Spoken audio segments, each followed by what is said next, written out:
Vous avez combien d'entraînements par semaine à Chambly? Tous les jours. Déjà, c'est le matin, c'est ça? Tous les jours, ouais. À part le lundi, souvent c'est le lundi après-midi. Parce que le Ok. lundi matin, on se voit avec le staff, on fait la réunion et on prépare la semaine.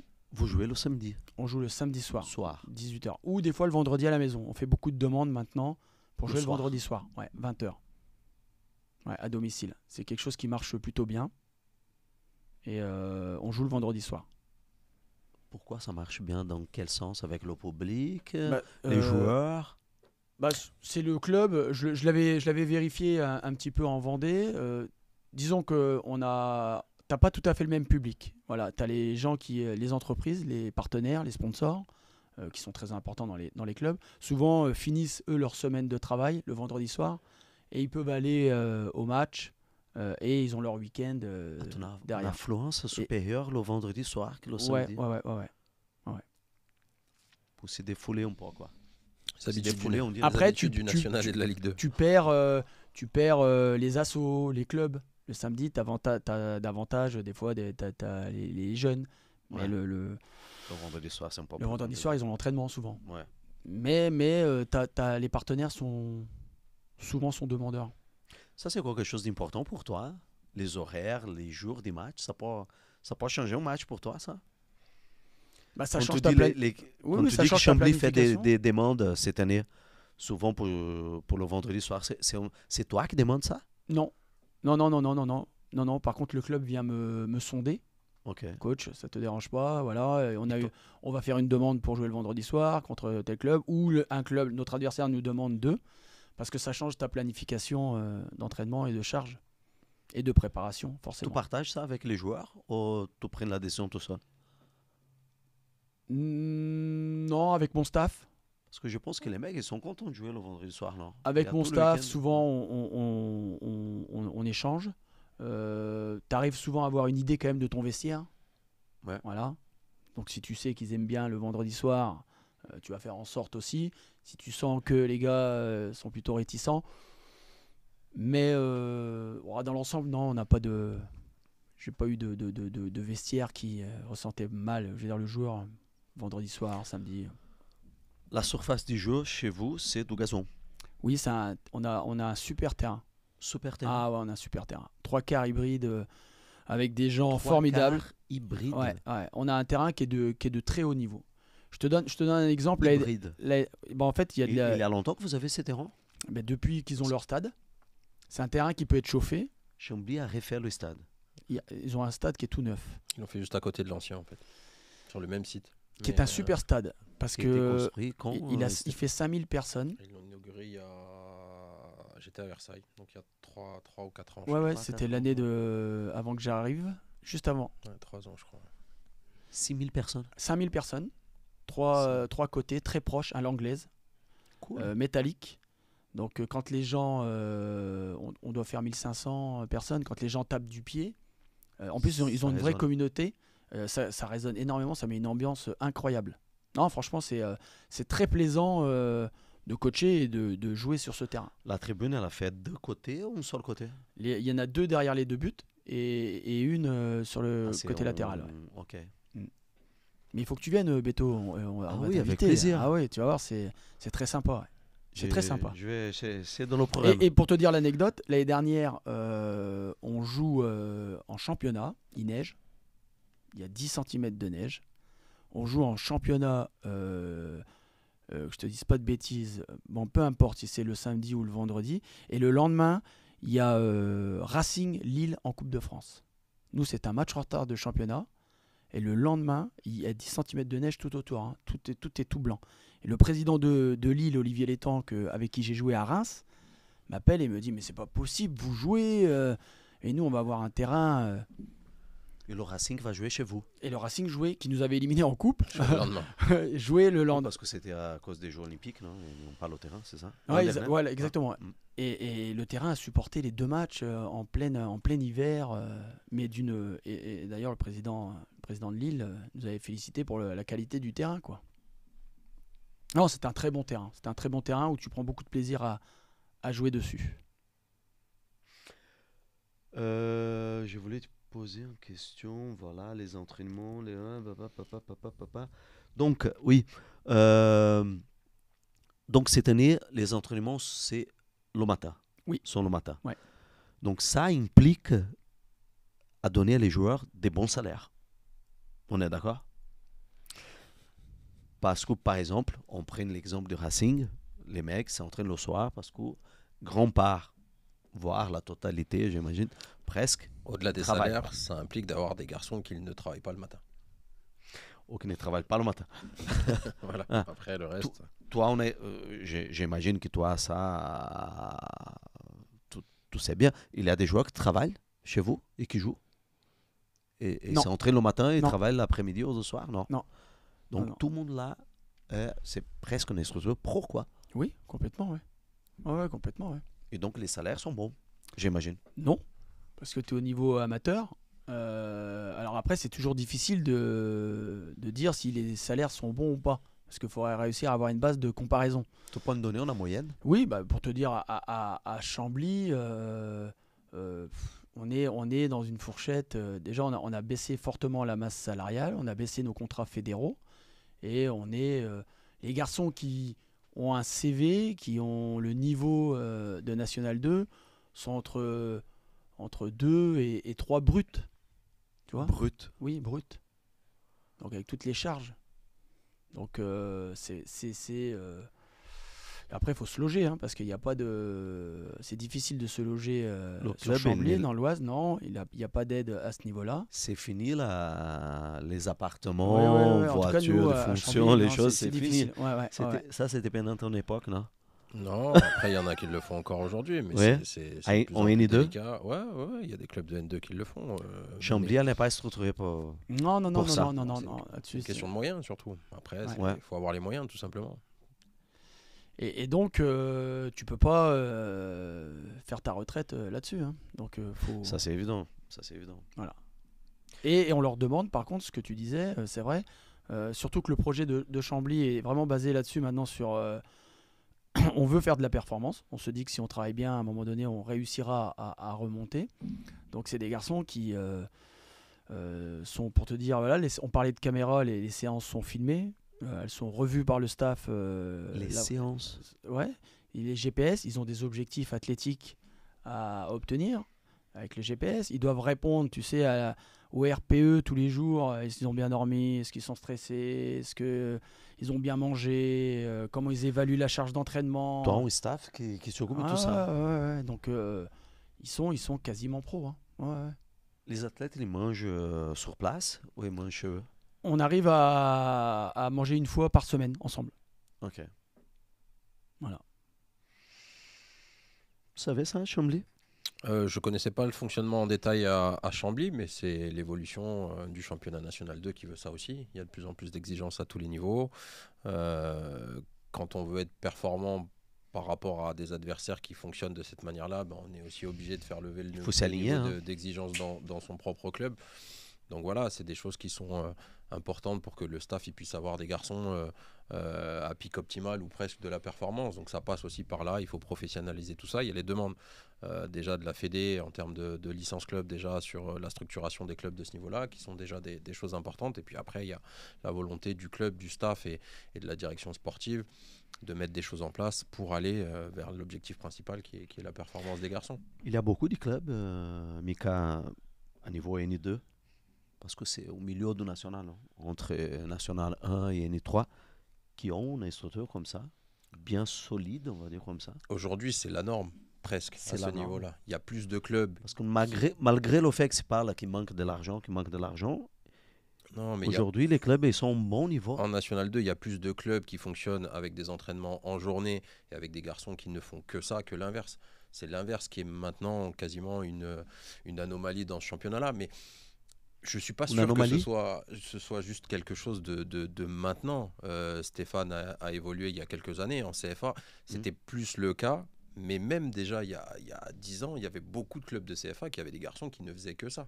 Donc là, on est dans une évolution qui fait que le national essaie de se professionnaliser, donc par ricochet, ce qui se fait en dessous essaie de le faire aussi. Il y a eu un resserrement par rapport aux différentes réformes de la Fédé il y a quelques quelques mois et quelques années pour resserrer un petit peu le niveau du national. Donc ce qui a resserré le niveau du national 2, on est passé cette saison avec quelque chose à 3 poules qui rend maintenant les poules vraiment très très délicates parce qu'il y a énormément d'équipes qui jouent la montée. Donc on se retrouve avec, en tout cas sur le papier, des clubs à gros budget et donc avec des fonctionnements qui sont, comme le disait Stéphane tout à l'heure, des fonctionnements de clubs professionnels. Dans les faits, à partir du moment où vous avez des joueurs qui ne font que ça, qui s'entraînent le matin ou l'après-midi selon les desiderata des staffs techniques, on est sur des fonctionnements professionnels, même si le club n'a pas le statut. Donc après, effectivement, les moyens, on les dispatche comme on peut, on essaie de se démerder un peu. La grille de salaire n'est pas la même dans certains clubs de National 2, bien évidemment, mais en tout cas sur le principe. Et encore une fois, c'est juste pour répondre à la demande de ce qu'on a en face. Si on est sur un fonctionnement entraînement à 19h jusqu'à 21h en National 2, tout va descendre. À part de rares exceptions, ça va être compliqué de faire ça 3 fois par semaine, s'entraîner le soir et de jouer le week-end constamment face à des équipes qui s'entraînent 5-6 fois par semaine, qui ne font que ça, qui se sont entraînés le matin, qui ont pu faire la sieste l'après-midi et qui ont pu partir la veille quand c'est des déplacements très loin parce que les joueurs ne travaillent pas, donc ils peuvent partir la veille, dormir sur place et faire un réveil musculaire le matin que des gens qui travaillent. C'est juste de la logique, mais c'est effectivement beaucoup plus le cas en National 2 que dans les divisions inférieures, mais quasiment, à ma connaissance en tout cas, quasiment tous les clubs de National 2 fonctionnent de cette manière-là. Vous faites ça, vous partez à la veille? Oui, on certains matchs. Ouais, complètement, ouais. Dès donc que ça restez dépasse en hôtel. Ouais, dès que ça dépasse un certain nombre de kilomètres, on essaie de mettre en place, on essaie d'optimiser tout ce qu'il faut pour que derrière les garçons puissent réussir à faire une performance. Dans ton groupe, Stéphane, c'est quoi la moyenne d'âge? On est à 25 ans cette année. C'est au milieu, quoi, on va dire. Entre 20 et 30. Après, on essaye justement, on parlait de performance, on essaye justement de rechercher des forts potentiels jeunes. Voilà, c'est quelque chose, c'est une volonté du club d'optimiser justement dans le recrutement, d'aller chercher des jeunes joueurs à fort potentiel. Tu es en 12e année? À Chambly, oui, c'est ma 2e saison. Ouais. Oui, tu nous as parlé en off, je pense, l'équipe U19, c'est tout ça à fait. que vous avez à niveau national. Absolument. Et qui, malgré, malheureusement, à ces moments, ne fait pas un bon championnat. On est en difficulté dans notre championnat, ouais. On est pas bien sur la première partie. Il y a des joueurs qui sont déjà valorisés de ton côté. Tu as déjà, déjà il y a récupéré certains ou qui s'entraînent avec toi? Déjà, il y a une belle structure à Chambly. Ça, c'est quelque chose aussi qui est très important. Voilà. Il y a une formation, il y a une académie. Voilà. Il y a des sports-études. Voilà, avec les collèges, les lycées. C'est presque un centre de formation. Et on a une belle équipe technique. Dans le modèle de centre de formation, quoi. Ouais, on n'est pas très loin, mais après, faut pas avoir peur des mots aussi. Hein. Un club comme Chambly, qui a une équipe en U19 nationale, c'est quelque chose d'exceptionnel. Il faut être conscient de ça. Aujourd'hui, quand on voit la composition des poules en U19 nationaux, donc tous les clubs pro, et quand on regarde les noms des clubs amateurs qui sont des clubs réputés depuis de nombreuses années au niveau des jeunes, que Chambly soit à ce niveau-là, c'est exceptionnel. C'est exceptionnel. En pesant les mots, c'est vraiment quelque chose d'exceptionnel. Et on a notre équipe réserve qui est en R1. Une R1 et une R3. Vous avez 3 équipes. Ouais. Et l'ensemble des techniciens, on travaille main dans la main. C'est-à-dire qu'on a une évaluation sur l'ensemble de tous nos joueurs. U19, R3, R1, National 2. Et tous nos joueurs sont évalués avec à peu près la même grille d'évaluation. Alors, on a des yeux différents parce qu'on a des parcours différents. Mais à force de communiquer et de travailler ensemble, on se rejoint sur pas mal de critères. Et ça nous permet justement je te le disais tout à l'heure, cette année, on a fait monter 2 garçons U19 dans le groupe de la N2 et 2 garçons de la R1. Donc ça veut dire quand même 4 garçons qui viennent du club. Qui viennent du club parce qu'ils ont été formés au club. Bon, qui viennent du club parce qu'ils s'entraînent au club, là, aujourd'hui.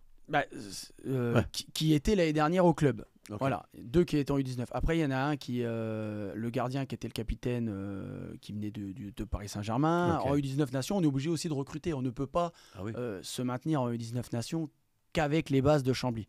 On est obligé d'aller chercher dans le recrutement à l'extérieur. Oui, parce que le niveau, c'est très élevé. Mais ça nous permet aussi de récupérer des joueurs qui ont échoué dans d'autres clubs pro ou qui, à l'heure actuelle, ne pouvaient pas passer dans des gros clubs professionnels. Et puis, pourquoi pas à Chambly réussir à passer par la case du 19 et puis la N2 et puis avoir d'autres chemins.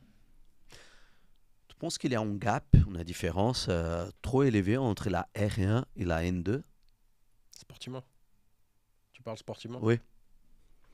Il y a un gap sur tous les niveaux, en fait, je trouve. Voilà. Oui. Ouais, Il y a une différence. il y a une différence. Si demain tu fais un match, une opposition contre les R1, tu vas gagner. 9 sur 10, tu vas gagner. Oui. Ouais. Oui. Moi, je pense que le palier le plus important, à l'heure actuelle, je pense que ça va s'atténuer dans les prochaines années, mais je pense qu'il est entre National 3 et National 2. Je pense que c'est sur l'échelle du foot français, la différence de niveau Ça la commence plus importante. à prendre distance, la N2 Moi, je pense, ouais. de la N3. Je trouve qu'il y a encore une fois, la réforme a fait que. Parce que quand on a changé le fonctionnement du National 2, qui avant était quelque chose qui était géré par la Fédé, on l'a passé sur les ligues. Donc il a fallu faire monter 2 R1 des clubs qui n'étaient pas prédisposés à jouer en CFA2, donc le National 3. Ce niveau-là a baissé, le niveau National 3, alors que en même temps, le National 2 a lui grimpé parce qu'il y avait des équipes un peu plus conséquentes. Donc on a eu un fossé qui s'est créé entre le National 3 et le National 2. Je pense qu'aujourd'hui, c'est encore le cas. Je pense que dans les prochaines années, ça va un petit peu évoluer, parce que comme on le disait tout à l'heure avec la réforme, maintenant il y a beaucoup de clubs de National 2 qui sont descendus en National 3, donc dans quelques années, ça va épurer ce championnat-là, et en plus, il est repassé justement en gestion par la Fédération française de football et plus par les ligues, donc on se retrouve avec un épurement du niveau, donc ça va être un peu moins le cas, mais aujourd'hui, moi je trouve qu'il y a pour voir beaucoup de matchs de ces niveaux-là, je trouve qu'il y a un vrai fossé entre le National 3 et le National 2. Il n'y a pas longtemps, j'ai regardé un match d'IN3. C'était pénible. Ça dépend où tu vas. J'ai resté 20 minutes. Et je me suis dit, non, je rentre à la maison. C'est pour voir ça. Ça dépend où tu vas. J'avais l'impression de regarder un match des R3, quoi. En N3. Ça dépend où tu vas. J'ai Mais dit, après, non, ce qui est régional, intéressant, quoi. pour revenir sur le Au projet match chez moi, je vois des matchs comme ça. Pas besoin de venir jusqu'ici. Ce qui est intéressant, pour revenir sur le projet de Chambly, c'est que c'est aussi, on parlait tout à l'heure de projet club, c'est aussi ça le message qui est envoyé. C'est d'avoir, pour les garçons qui peuvent être amenés à vouloir rejoindre le projet de Chambly, de se dire, si je passe par les U19 ou si je passe même par l'équipe réserve, j'ai un entraîneur qui me permet, si je suis performant, d'intégrer l'équipe première. Et ça, c'est aussi important dans le travail qui est mis en place. Parce que vous avez là, vous pouvez offrir à les jeunes toutes ces étapes, non? Oui, puis surtout les 19 évaluer. nationaux, Les évaluer, c'est ça qui est R3, important. OR1, N2. Putain, c'est clair. Ah ouais, C'est intéressant pour eux. Et d'évaluer. exactement. Et tout ça, vous faites 4 personnes du staff de la N2 avec les autres staffs. Exactement. Ils ont le même staff que vous? 4 Les, personnes? Préparateur gardien, physique, adjointe et coach. plutôt bien staffés, ouais. Ils vont utiliser le même schéma tactique N- déterminé on- par toi? Les principes. On est sur les mêmes principes. Parce Quand que ça, c'est un vrai projet du club. Là. Quand je suis arrivé, mon adjoint Flo Gorgen, d'ailleurs c'est grâce à toi, hein, c'est grâce à lui que je suis là, parce que je l'avais vu, c'est lui qui m'avait montré Regarde, avec cette Franck chaîne. Tivillier. Non mais c'est vrai. Et du coup, il était entraîneur de la réserve la première année. Et donc il était adjoint en première et entraîneur de la réserve. Donc on a travaillé de la même manière. Voilà, ce qu'on faisait en équipe première, il l'a descendu avec la réserve. Et son adjoint qui était en réserve a repris la réserve. Donc on est sur la même lignée. Donc on travaille à peu près, on travaille pas à peu près, on travaille avec les mêmes principes de jeu. On a à peu près la même base d'évaluation de nos joueurs. Par contre après le système, non. Voilà, s'il a envie de jouer avec 3 défenseurs, 5 défenseurs pour ce match-là, on est tout le monde est libre. On n'impose pas quelque chose Ok. au niveau du système. Tu penses que ça peut marcher, ça? Jouer dans le même schéma tactique? Comme ça, quand tu récupères un joueur qui est un allié gauche, tu sais déjà qu'est-ce qu'il faut qu'il fasse. Oui, complètement. C'est des choses Tu penses que c'est quelque chose de positif? En tout cas, ça a marché avec la JOCR. Ça avait été l'ambassadeur justement d'un projet club et d'une institution qui faisait de toutes ces équipes jouer de la même manière et que les joueurs savaient exactement. Voilà. On s'apercevait que justement c'était des joueurs qui avaient du mal à aller voir ailleurs. C'était difficile d'aller ou même de recruter à Auxerre. Des fois, les joueurs n'arrivaient pas à s'intégrer. C'est vrai que tu limites les joueurs. Bon, je pense que maintenant, Les mecs rentrent dans un schéma comme ça. c'est que mon avis, mais même un formateur, quand on lui demande de former, il faut qu'il gagne quand même ses matchs. Donc, il faut qu'il essaye de mettre en place la meilleure stratégie, le meilleur système pour gagner. Ou s'il doit évoluer pendant le match pour gagner le match, il faut le faire, quoi. Voilà. Après, ça dépend. Je te coupe, Beto. Après, je pense que ça dépend aussi des catégories d'âge. Je pense qu'il y a une vraie différence. Et que ça dépend aussi de la structure dans laquelle on est. Les catégories d'âge, parce que moi, c'est mon avis, je pense que sur les catégories jeunes, c'est moins utile. Parce qu'on est à un âge où les garçons se découvrent, ils ont besoin de s'épanouir, ils ont besoin d'apprendre plusieurs choses. Moi, je suis même partisan dans les clubs pro d'avoir des éducateurs qui peuvent changer en cours de saison. Il y a certains clubs de Ligue 1 qui faisaient ça à un moment et je trouve que c'est une démarche qui peut être intéressante. Un éducateur, par exemple, qui a les U13 pendant 6 mois, qui passe avec les U14 les 6 derniers mois de la saison. Je trouve que c'est des concepts qui sont intéressants parce que ça permet aux jeunes de mûrir plus vite, d'évoluer plus vite. Par contre, là où je trouve que ça peut être intéressant, effectivement, c'est quand on arrive vers les équipes seniors, où là, effectivement, 19 réserves et équipe première, je trouve que ça peut amener un vrai gain de temps d'avoir des garçons qui ont un style de jeu qui est adapté par rapport à celui de l'entraîneur de l'équipe première, parce que ça reste la finalité, et de se dire que ces garçons-là, qui sont déjà formés, qui sont déjà pour la plupart beaucoup plus mûrs dans leur jeu, sont capables, s'ils montent en équipe première, de s'adapter beaucoup plus vite parce qu'ils ont un schéma de jeu qu'ils utilisent habituellement. Et après, pour la partie structure, c'est aussi selon le fonctionnement de ton club. Sur un club professionnel où on est sur le centre de formation, on va valoriser, avant de valoriser, en tout cas dans la majorité des cas, et moi je trouve que c'est le meilleur concept, avant de valoriser le résultat, on va valoriser l'évolution du joueur. Donc on va plus, je ne vais pas dire que le résultat est secondaire, mais on est quand même dans un concept qui doit être que le garçon du centre de formation doit être amené à franchir des paliers pour aller jusqu'au contrat professionnel et à l'équipe première. Donc la priorité, c'est de faire que l'éducateur ait une équipe où les garçons évoluent individuellement et collectivement, peut-être parfois au détriment du résultat, qui peut être secondaire.